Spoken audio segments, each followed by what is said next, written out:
네요. 응. 궁금한 게 생겼는데 어. 단칸이 뭐예요? 단칸? 네, 여기 단칸방. 아, 단칸방. 방이 한 칸만 있는 거.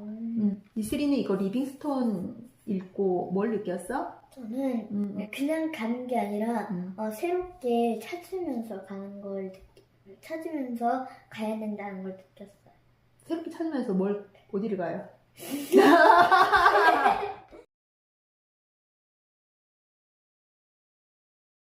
어느 날 영국의 한 시골 교회에서 마을 사람들이 예배를 드리고 있었어요. 마침 그날은 아프리카의 의료 선교를 위해 특별 헌금을 드리는 날이었어요. 헌금 주머니가 성도들이 앉아있는 자리를 돌았고 이윽고 한 소년 앞에 오자 그 소년은 몸을 떨면서 헌금 주머니를 손으로 잡고 큰 소리로 말했어요. 제게는 지금 하나님께 바칠 헌금이 없어요. 하지만 그 대신에 제 몸과 인생을 주님께 드립니다.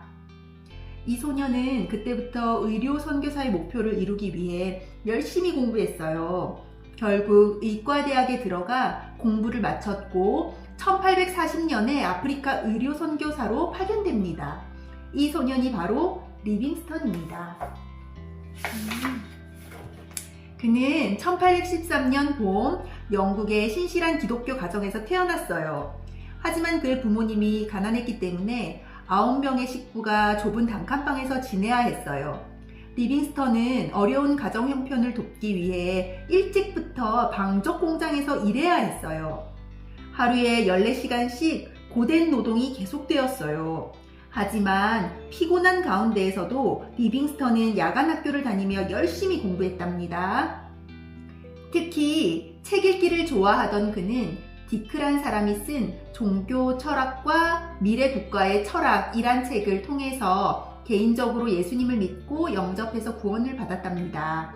그리고 리빙스턴은 다른 친구들과는 달리 일찍부터 자신의 미래와 살아갈 방향을 놓고 기도하며 생각했어요. 그러던 어느 날 그는 중국의 의료 선교사가 필요하다는 말을 듣고 중국 선교사가 되기로 마음을 먹었어요.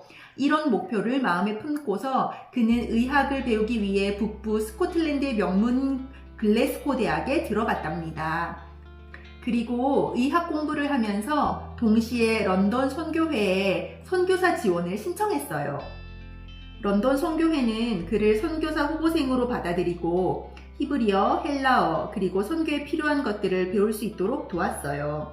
1840년 리빙스턴은 마침내 의학 공부를 마치고 선교사로 안수를 받았답니다.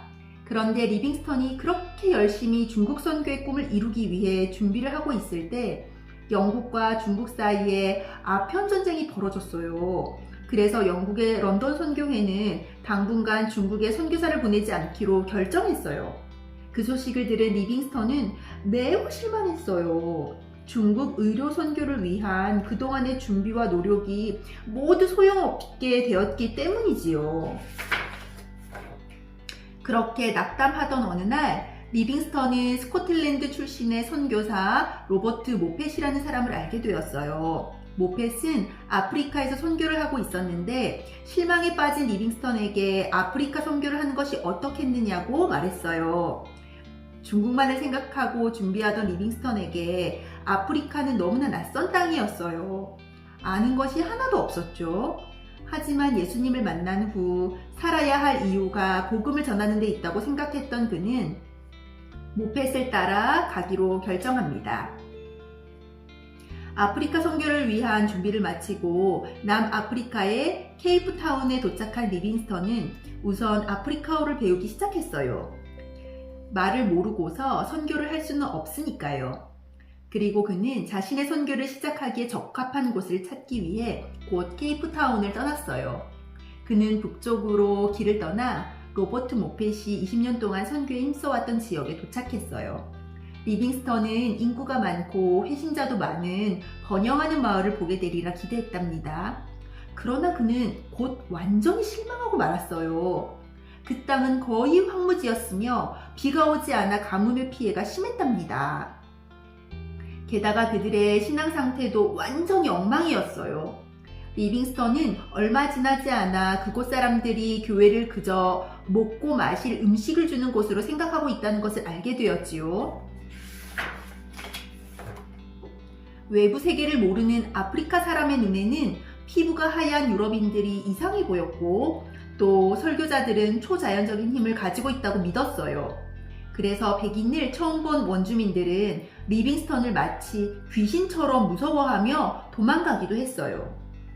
어느 날은 이런 일도 있었답니다. 눈에 보이지 않지만 하나님이 계시다는 사실을 사람들에게 이해시키려고 머리를 숙이며 기도하고 있었어요. 이것을 유심히 지켜본 그들은 기도가 끝나자 다가와서 조심스레 물었어요. 당신의 하나님이 땅속에서 뭐라고 하시던가요? 네? 무슨 말인지 이해 못하던 리빙스턴은 잠시 후 웃음을 터뜨리고 말았답니다. 하하하하, 어째 이런 일이. 주님은 나의 왕이시기에 머리 숙여 경배했을 뿐이에요. 그들은 마치 땅을 보고 이야기하는 것 같은 리빙스턴의 모습을 보고 하나님이 땅에 계시다고 생각한 거죠. 우습기도 하고 답답하기도 한 일이었겠죠. 하지만 아프리카 선교는 재미있는 일만은 아니었어요. 그 당시 백인 혼자서 아프리카 밀림속을 탐험하며 흑인들에게 복음을 전하는 것은 목숨을 건 일이었답니다. 문화와 언어가 달랐고 특히 백인들이 아프리카의 흑인들을 잡아다가 노예로 팔았기 때문에 아프리카 원주민들은 백인들을 좋아하지 않았어요. 게다가 리빙스턴은 27번이 넘게 열병에 걸렸었고 사자에게 왼쪽 어깨를 물리는 등 건강에도 문제가 많아 선교 활동을 하는데 많은 어려움이 있었답니다. 하지만 그때마다 리빙스턴이 늘 붙잡는 예수님의 말씀이 있었어요. 그것은 바로 마태복음 28장 20절이랍니다. 그는 어려움이 몰려와 힘들고 지칠 때면 언제나 성경을 꺼내어 손가락으로 이 말씀을 가리키면서 이렇게 고백했어요. 그렇습니다. 예수 그리스도는 반드시 약속을 지키시는 분이십니다. 주님께서는 약속하신 말씀대로 반드시 나와 함께 하심을 믿습니다. 이렇게 고백하고 나면 알 수 없는 세임과 용기가 리빙스턴에게 생기곤 했답니다. 선교사로서 리빙스턴이 한 일은 의료 혜택을 받지 못하는 아프리카 주민들을 치료하며 전도하는 것만은 아니었어요. 리빙스턴은 아프리카 선교를 하면서 너무나 많은 지역에 수많은 부족이 흩어져 산다는 것을 알게 되었어요. 그렇기에 아프리카 선교는 이미 만들어 놓은 길을 따라가는 것이 아니라 자신이 새로 길을 만들어야 한다는 것을 깨닫게 되었어요. 또한 그것은 하나님께서 자신을 중국이 아닌 아프리카로 보내신 이유임을 알게 되었지요. 그때부터 그는 힘든 탐험을 통해 아프리카 곳곳으로 들어가는 선교의 길을 개척했어요. 그가 탐험을 하면서 만든 지도를 따라 많은 선교사들이 아프리카 내륙으로 들어와서 선교를 할 수 있었답니다. 또한 미국의 나이아가라 폭포보다 2배나 큰 규모의 빅토리아 폭포를 발견하는 등 아프리카 연구에도 큰 도움을 주었어요.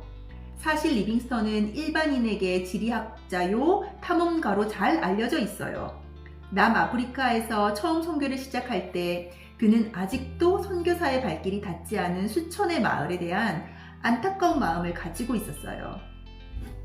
그 사실을 알게 된 영국의 몇몇 친구들이 리빙스턴의 고생을 조금이라도 덜어주려는 생각으로 어느 날 이런 편지를 보냈답니다.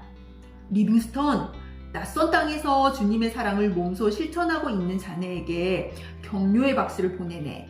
먼 나라에서 고생하고 있는 자네를 생각하면 여기서 편안하게 지내는 우리는 정말 부끄러울 뿐이네. 그래서 자네의 고생을 조금이라도 덜어주기 위해 우리가 자네를 도와줄 사람을 몇 명 그곳으로 보내려고 하네. 그러니 그곳까지 가는 길을 상세히 적어 다음 편지에 보내주면 좋겠네. 하지만 편지를 받은 리빙스턴은 이런 내용의 답장을 보내어 정중하게 그 제안을 거절했어요. 자네들의 마음은 고맙지만 이곳까지 오는 길이 있어야만 오겠다는 사람이라면 나는 사양하겠네. 이곳에서 진정 필요한 사람은 길이 없어도 스스로 찾아오는 사람이거든. 이처럼 하나님은 드릴 헌금이 없어서 자신의 인생을 바친 한 소년을 보시고 그래, 네가 나를 위해 아프리카 선교의 길을 개척하렴 하시며 사명을 주시고 인도하신 것이에요. 내가 달려갈 길과 주 예수께 받은 사명, 곧 하나님의 은혜의 복음을 증언하는 일을 마치려 함에는 나의 생명조차 조금도 귀한 것으로 여기지 아니하노라. 사도행전 20장 24절 말씀. 끝. 아니 근데요 응. 궁금한 게 생겼는데 어. 단칸이 뭐예요? 단칸? 네, 여기 단칸방. 아, 단칸방. 그러니까 한 칸만 있는, 방이 한 칸만 있는 거. 이슬이는 이거 리빙스톤 읽고 뭘 느꼈어? 그냥 가는 게 아니라 음. 새롭게 찾으면서 가야 된다는 걸 느꼈어요. 새롭게 찾으면서 어디를 가요? 내가 드릴 한 건이 없어도 내 몸과 마음을 하나님께 드려야 돼요.